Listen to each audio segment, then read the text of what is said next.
Et le vendredi, c'est Gérard Collard et les livres. Il n'a pas fait ses devoirs, là, il est encore en train de travailler, il est perdu. Ah, voilà, ça y est, j'ai retrouvé. Voilà, plein de choses à lire. On peut peut-être annoncer le salon d'Ormesson, qui n'a pas, qui a pas à voir avec Jean d'Ormesson, si ce n'est que c'est sa ville où il y a son château et où sa famille a le château, qui est toujours avec les d'Ormesson. Absolument. Et donc c'est un salon du livre, du polar. Ça s'appelle Noir sur Ormesson, et qui est en région parisienne et où il y aura les très grands noms du polar qui sont là. C'est au bout de la ligne du RER A. Vous prenez, mais attention, direction Boissy-Saint-Léger. Sinon, vous allez vous retrouver à Euro Disney. Il y aura 35 grosses pointures du polar, étrangers. Enfin, vraiment, Norek, tout ça. C'est vraiment, c'est pas Madame Schmurz qui a écrit un meurtre pour les éditions de la Belle.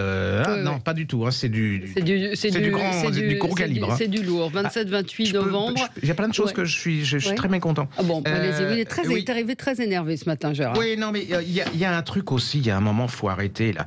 Vous savez, la fameuse histoire entre Fogg et Laura Adler. On va en parler tout à l'heure d'ailleurs. Oui, moi, il y a un moment, ça commence à m'horripiler. C'est-à-dire que ce monsieur que j'ai rien de particulier. On peut peut-être rappeler l'histoire. Il y a eu un échange entre Franz-Olivier Gisberg et Laura Adler à propos de son dernier livre où il dit j'adore Marseille, c'est ma ville, mais je me désole de ne plus entendre parler français. Quand je remonte la Canebière, je n'entends plus parler français. Et cette dame, on connaît Laura Adler, cette dame dit oui, en fin de compte, en quelque sorte, c'est parce qu'il n'y avait pas assez de blancs autour de vous. Il y a un moment, c'est-à-dire qu'on peut soutenir la langue française, se dire qu'on aimerait bien que tout le monde parle français, c'est tout, c'est de l'amour de la langue et des mots, sans être raciste et tendancieux, quoi. Je veux dire, on ne peut plus rien dire. Donc cette dame, quand même, mais c'est assez représentatif de l'ambiance actuelle. Il y a un moment, il va falloir faire quelque chose parce que ces gens-là, c'est pas possible. C'était le coup de gueule de Gérard Collard. Non, c'est pas fini. Ah bon, c'est pas fini. J'en ai un autre. Alors, j'en ai un autre aussi.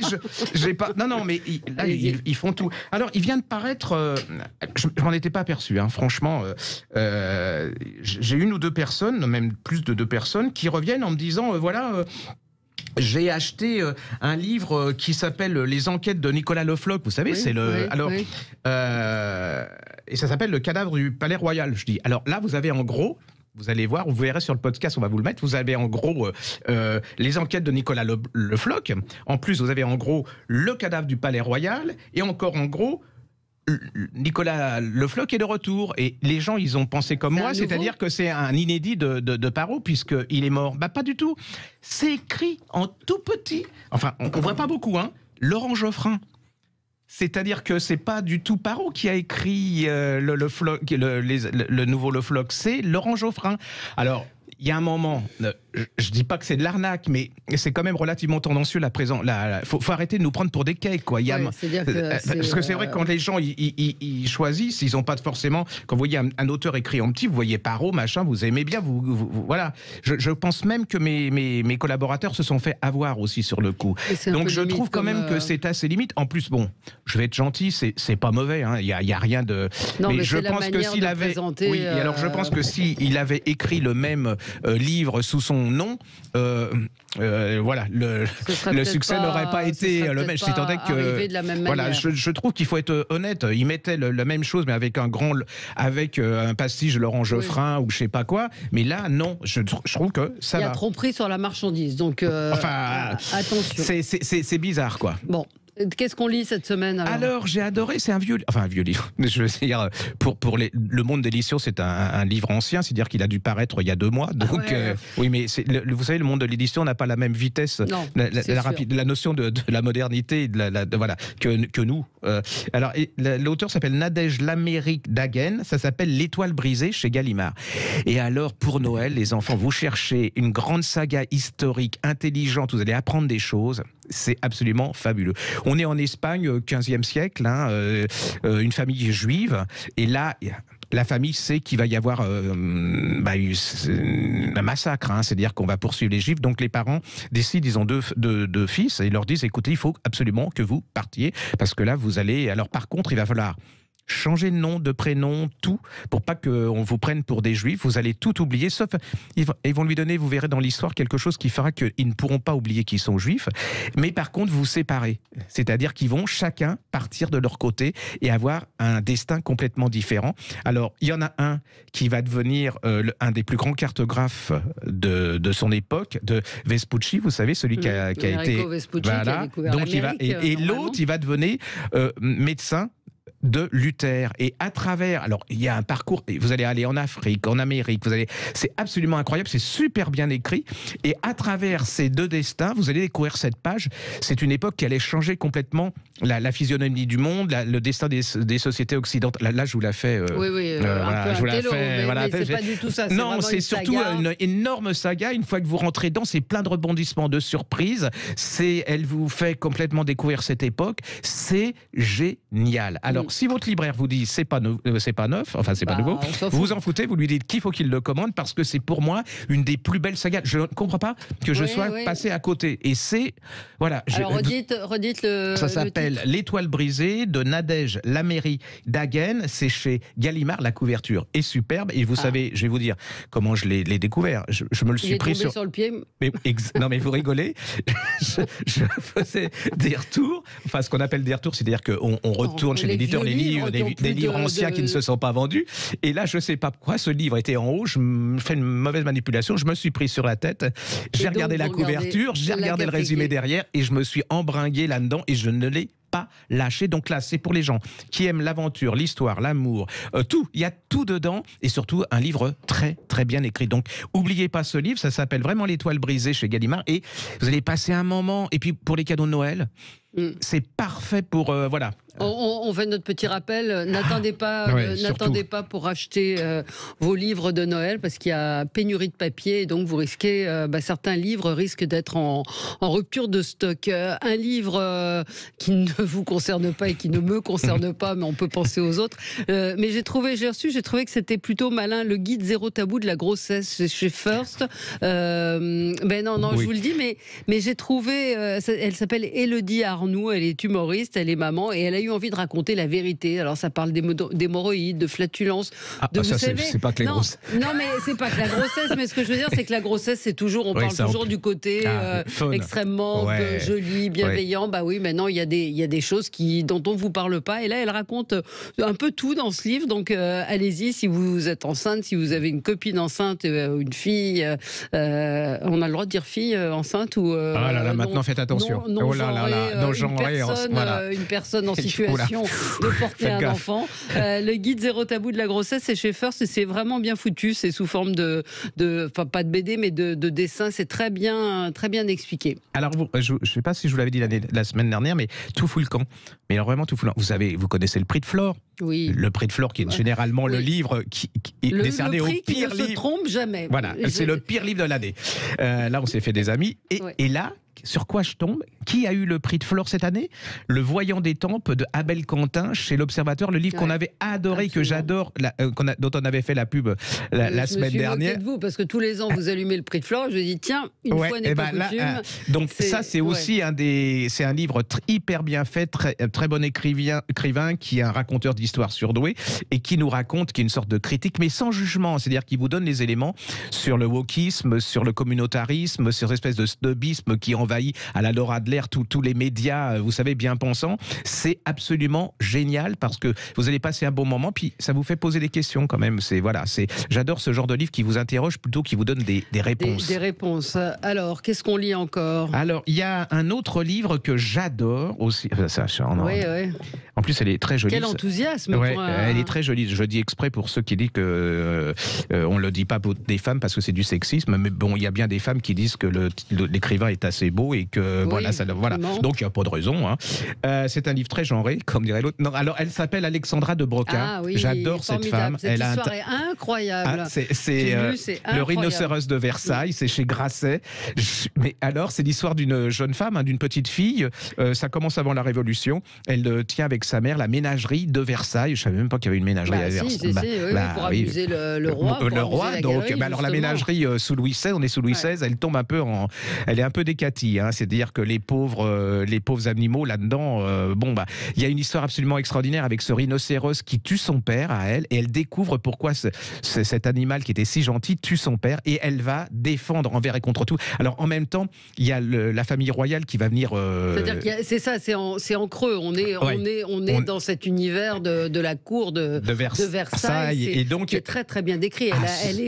Franchement, si vous lisez tous les livres d'Alexandra de Broca, elle est exceptionnelle au niveau. Et alors donc là, le roi et la reine avec le petit dauphin c'est comme une histoire, viennent visiter la ménagerie. Elle découvre le dauphin, et elle va s'introduire dans la cour. Alors là, vous avez un truc très bouleversant, c'est l'histoire de ce petit garçon qui a une tuberculose des os, je crois. Et là, il souffre le martyre, et elle va, voilà. Et elle a un chat, enfin une espèce de léopard, je sais plus comment ça s'appelle, un Serva, qui est une espèce un mixte entre le chat et le léopard. C'est très à la mode d'avoir des animaux. Et là va arriver la révolution, et vous allez vous replonger. Elle va tout faire pour défendre ces animaux envers et contre tout. Parce qu'en fait, ils étaient considérés, c'est vrai que c'était les riches, les nobles qui avaient des animaux comme cela, et donc ces animaux, pour les révolutionnaires, ils représentent c'est la royauté, c'est l'aristocratie, donc c'est un combat et c'est absolument pour sauver ces animaux. C'est génial si vous aimez l'écologie, les animaux, l'histoire, encore une fois des grandes sagas, les personnages sont très touchants, très...